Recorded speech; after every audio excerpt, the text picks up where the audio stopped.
this is Laurie's Kitchen. Ako ay mag-prepare ng lunch ni Fred. So, ito po ay tuna. At ito ay tocino. Half ng 1/4 yata to. So, meron ako ditong pichay cabbage. And, ano to? Chayote. So, ang dessert namin ay mango. So, mamaya, at nagsaing ako sa rice cooker para sa aming kanin. So, dito sa tuna, lagyan ko siya ng black pepper. At lagyan ko siya ng oyster sauce na lang. Ayan.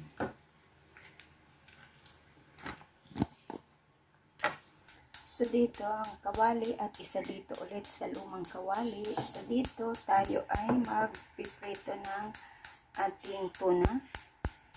So, ayan.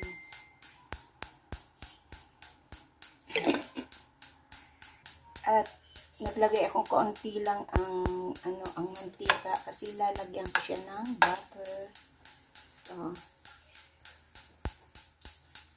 hinaan muna natin ang apoy. At dito naman ay maglalagay ako ng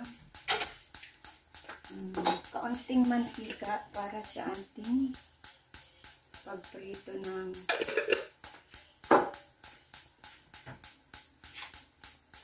ating tocino.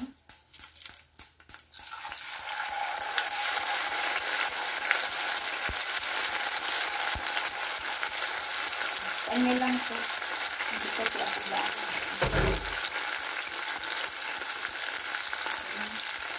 At dito ay ilagay ko yung bawang.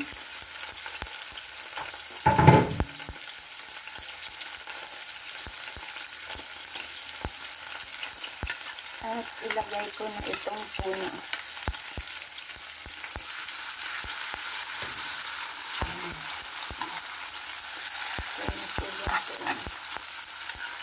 Sama ko na lang din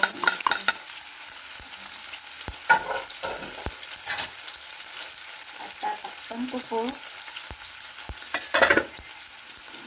At dito ay balik pa rin natin ito.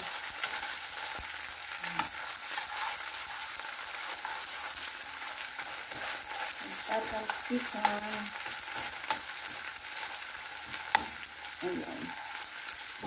So, mahina lang ang kanyang apoy. Medium lang. At saka yan. So, habang piniprito natin to, so, ayan, hatiin ko to ang ating chayote. Pero, hindi ko to uubusin. Kalahati lang yung ating lalagaan ko lang yan siya. So, balatan ko lang to at i-slice siya para si Fred naman kasi kakain lang siya ng isang heavy meal sa umaga kasi oatmeal lang yan, sa gabi hindi na siya kumakain, snack na lang. So ayan, so ito ay hilain ko siya ng pagkanya.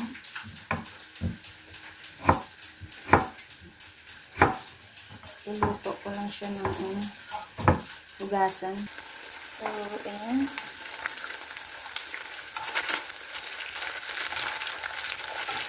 Ang tocino naman ay madalit mga dito.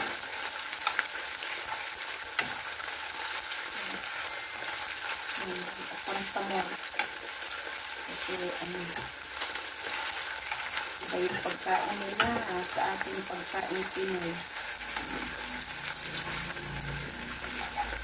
Sa US, makakita lang kayo na ang isang bahay ay may rice cooker kung may Pinay. Diba?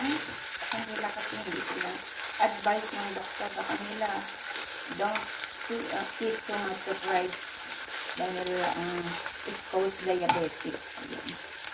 So, dito tayo sa kabila.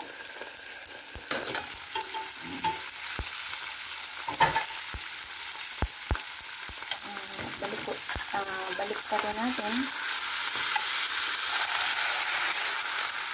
Nag-ano siya, nagtubig kasi, galing sa freezer. So, okay lang yun. Bango, sobra. Maya-maya, ilan natin. Madali lang lutuin ang tuna. So, i-ano ulit natin, takpan.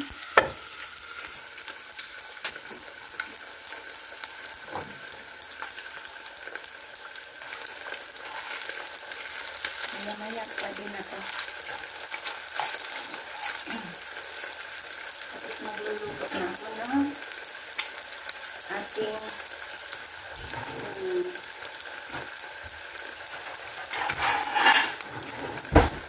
prepare ko na yung kanyang plate.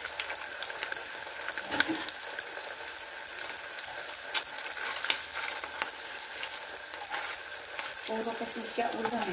Dito natin ilagay.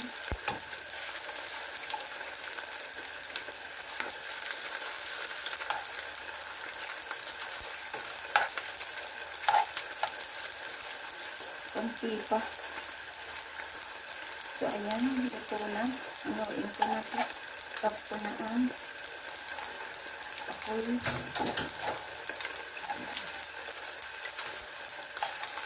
Favorite niya to. Tusino.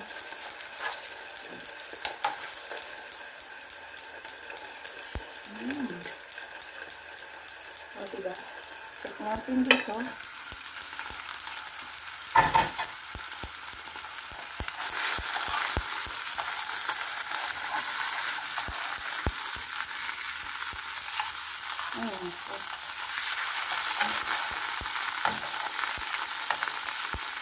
Lagay ko na itong bawang sa taas para hindi siya masunog.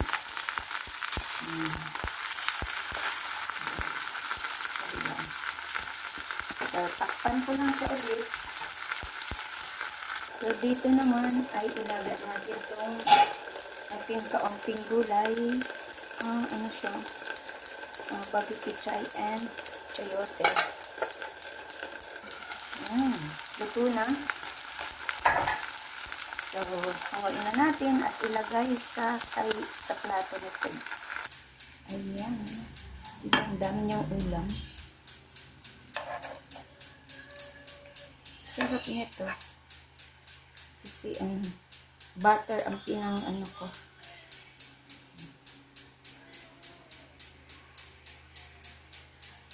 Ayan. Dito sa butter, ilagay ko yung dito natin ilagay ang ating chayote. Dito natin lutuin.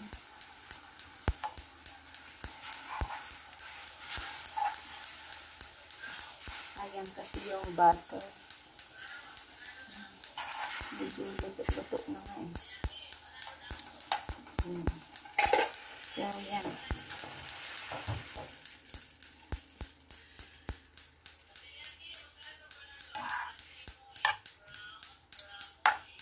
So, ito ay takpan ko lang siya para maluto. Ayan na! Ready na siya para ilagay sa plato na po. So, ayan na ang aking na-prepare na lunch ni Fred. Ayan. Ay, sorry. Ayan, at tuna na fried with butter and tocino with rice. At kunti lang yung rice niya and chayote and bagyo pichay. At meron siyang mango, ripe mango na kanyang dessert. Yan. So, ito na po. Sa akin, leftover na sinabawang lapu-lapu at leftover na kanin at tuyo. Yan tayong mga Pinoy. Ayan. So, salamat po sa inyong lahat. Salamat sa pag-join nyo sa aking premiere for today or for tonight. This is Laurie's Kitchen. ay muling magpapasalamat sa inyo ng bonggang-bongga, at sa hindi pa po nakasubscribe ng aking channel, please do subscribe and hit the bell button para lagi kayong updated sa aking mga lulutuin. Ayan. Ayan. Thank you so much and God bless. Kain na po tayo. Ito po ang kanyang piniprepare kong pagkain. May rice nga pero konti lang. Tsaka yun. Ganon. So, salamat po and bye-bye!